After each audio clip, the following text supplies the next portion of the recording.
This is Rosen Institute's Your Law Firm, where Ned Days and Lee Rosen cover management, marketing, finance, and new technologies for building the practice you deserve. Rosen Institute members received this episode early, as well as exclusive segments on products you can create to enhance your law firm's offerings and increase revenue, and an answer to a member question about making a counteroffer when an employee gives notice. Get access to everything you're missing at roseninstitute.com/join. Here's Ned Days. It's time for your tech tip. I have talked about Google's Notebook LM several times in the past. It is a fantastic tool for getting AI insight locked down specifically to documents and data that you have provided. It is something that not enough people use. Even if you are paying for ChatGPT or Claude, the basic free tier of Notebook LM still has a spot in your workflow. But if you are a Microsoft 365 user, you have probably noticed that Microsoft snuck a very similar product into their suite a few months ago called Copilot Notebook. And it's just had a few updates that make it even more useful than before. So I want to take a quick look at Copilot Notebook because if you are in the Microsoft ecosystem and haven't tried it yet, you are missing out on an incredible tool. The basics are very similar to Notebook LM. You provide the documents and resources that you want your AI to draw from when answering your questions and synthesizing responses. You can upload files, paste in URLs or files from the web. You can, of course, select resources from across your 365 workspace, including Word documents, spreadsheets, but also meeting transcripts and notes, SharePoint sites, and just about anything else in your organization.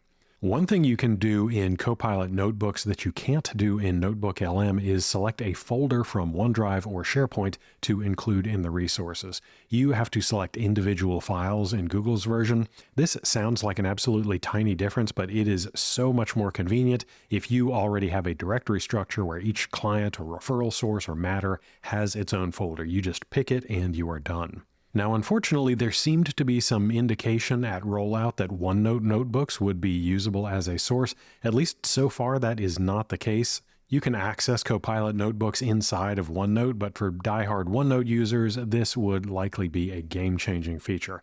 Beyond just the data sources you select, though, you can also set custom instructions for each notebook that act like a system prompt for all of your interactions. If you have specific guidelines, guardrails, items you want to avoid or focus on, you can outline all of that in the section called Copilot Instructions. Now, beyond including regular Office documents, you can also create Copilot-specific documents called Copilot Pages. These are really geared around being shared with multiple people and giving you a way to easily let the whole team add notes and context for the AI interactions. In fact, Copilot notebooks lean a little more heavily into group collaboration on documents as data sources and notebooks themselves. You can see recent updates, manually sync to the latest changes if necessary to make sure that it's all up to date. Google's Notebook LM is very powerful and intuitive for personal research. It did originally start out as a tool aimed at students. Copilot notebooks feels a little more geared toward business users and collaboration. Most of what you will end up doing with these notebooks is prompting them like you would a normal LLM interaction, asking specific questions, asking it to outline or summarize information or reformat something. But again, the entire focus of this tool is limiting the data to what you have provided so you aren't running into data hallucination issues or having it pull in irrelevant information that sounds like it's answering your question but isn't appropriate for the limited scope of what you're working on. Just like Notebook LM, you get a convenient record of all of the chats, and in its responses, it cites exactly which reference document it is citing and provides the exact content for you so you can easily double check. Beyond just having a chatbot interaction about the data and sources in your notebook, again, much like Notebook LM, you can create additional synthesized resources based on your data. These include an audio overview, a mind map, a study guide, or an infographic. You can also have it directly generate Word, Excel, and PowerPoint files from prompts you give it about the included data. And it actually prompts you with questions to get the best results, things like intended audience, length, and content style. Copilot Notebooks doesn't yet have all of the bells and whistles of Notebook LM, but it has the important stuff, and if you are in the 365 ecosystem, it's an absolute no-brainer. You can access it at m365.cloud.microsoft/notebooks, or just search for it in your dashboard. I'm Ned Days, and that's your tech tip. And now for your moment of concise advice. I still vividly remember when I saw that another local law firm had ripped off our website. I had poured hours and hours into designing and coding and game planning the approach that we took to revamping our firm's webpage. It was a completely different approach to what other firms were doing, so the copying was blatant. The layout, the category names, the icons, everything. This wasn't just an instance of somebody using the same theme. This other attorney had clearly pointed a developer at our site and said, copy that exactly. So I was furious. I messaged the link to Lee, the firm owner, expecting him to be even more irate than I was, but to my surprise, he wasn't bothered at all. He said, if people are copying you, you are doing something right.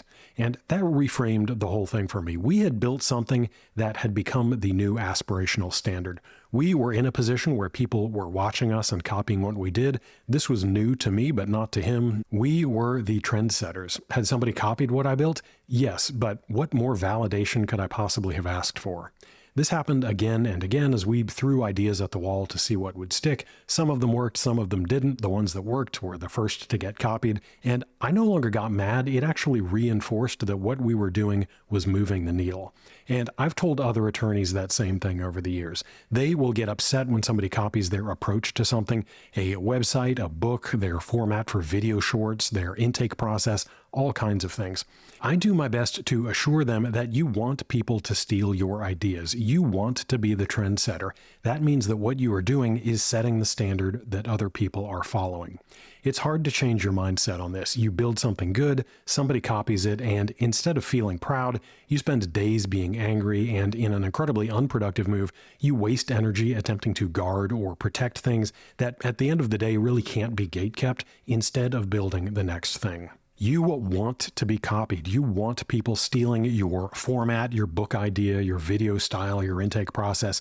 That means that you set the standard and now everybody else is playing catch up. You should be actively working to make your practice the kind of thing other people want to copy. You should be the role model. When somebody copies your ideas, don't get mad, pat yourself on the back, and treat that as an indicator that you are moving in the right direction. Now, I know the fear sitting underneath the anger when we feel like we have been copied in some way. It's not really about the website or the video short format or that somebody quote unquote stole our process or our procedure or approach or whatever it may be. What we are really panicking about is if they copy me, they are going to steal my clients. And I get that worry, but a copy is always a step behind. They got the look, but they didn't get the thinking and the problem solving and the team and the vision and all of the critical infrastructure that resulted in the decision that they ended up lifting. They don't know why you made those choices, so it's going to be more difficult for them to improve in any consistent way unless they just copy the next thing you do, which they may very well do. And it's understandable that we also worry that clients won't know that we were the first, we were better, and we put in all the hard work. But again, what you do and what you offer and the vision and the value that you provide is a lot more than just the trappings people see on the outside that they can easily swipe. Now, I want to look at the flip side of this for a second as well, because maybe right now you are the one doing the copying. You see somebody crushing it and you quietly model what they do. You are borrowing if we're being generous, mimicking if we're not. You look at their pricing page or the way they decorate their offices or how they format their Instagram content, and you think, yeah, I should totally do that. And somewhere in the back of your head, a voice tells you that you are a fraud. You are just somebody pretending to be a real lawyer by riding on other people's ideas. There's an old saying that good artists borrow and great artists steal. I have stolen plenty in my life. My best ideas are stolen, as a matter of fact. I've watched what worked for somebody else, taken it apart, figured out why it worked, and then rebuilt it for my own situation. I think it's helpful to think of that process as the apprenticeship that every single expert and guru and visionary went through before they had a single original idea worth sharing or stealing. Nobody pops out of the womb as a visionary. They start by copying the people who came before them. Now, you can get by just by flat out copying, but you will never become the one people copy by doing that. You need to be doing a lot of homework every time you implement an idea from somewhere else so that you cultivate the taste and the curation ability and the problem-solving skills that make the next quantum leap. Why is what you are copying appealing to you? Why is it better than what you are doing? Why is it better than the other options out there? How do your clients respond to it? Just because you liked it and copied it doesn't mean it's going to be a hit with your practice area and your clientele. What's missing? How can it be improved? What particular aspect of this thing that you are copying makes it a better solution?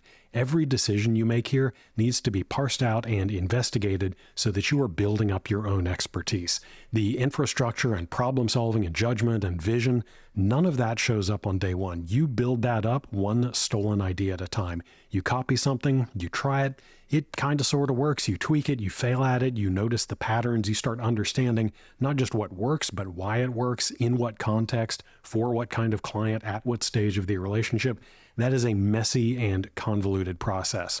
And then one day, as you are looking for the next idea to steal, you will come across some complete a-hole who totally copied you down to the exact font or the background music, or they hired the same developer, and for a split second you will be seeing red, but hopefully once that passes, you congratulate yourself. That's your moment of concise advice. Wrapping up from Jacksonville, thank you for joining us today. Never forget that what you are doing is important work. Small, consistent steps focusing on marketing, management, and technology are how we build better firms. And you are 1 week closer to the practice you deserve. Until next time, I'm Ned Days. Thanks for listening to Your Law Firm. Subscribe to the Friday File at roseninstitute.com and join thousands of other lawyers who are working on instead of in their businesses. You'll find safe, successful, actionable approaches for transforming your practice. Join us today at roseninstitute.com.